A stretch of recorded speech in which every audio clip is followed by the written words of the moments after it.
Welcome to the Tech Egg. Don't get scrambled. Enjoy the video.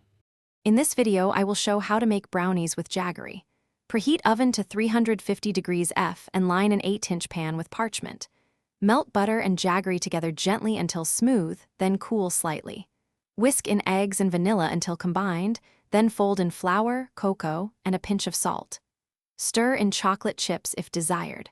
Pour batter, bake about 22 to 28 minutes, and cool before slicing for clean squares. Gather ingredients and pre-measure everything to make the process calm and smooth. I like using 1 cup Jaggery, 1/2 cup butter, 2 eggs, 3/4 cup flour, and 1/2 cup cocoa for a rich texture.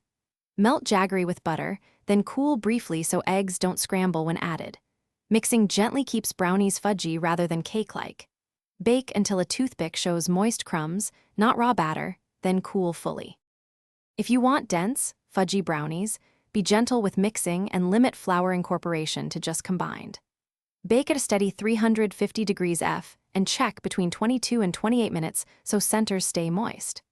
Let brownies cool fully in the pan so they set and cut neatly. For extra gloss, brush top lightly with melted Jaggery syrup once out of oven and allow that to firm up for a shiny finish and deeper flavor. Thanks for watching. Consider subscribing if I helped unscramble your problems.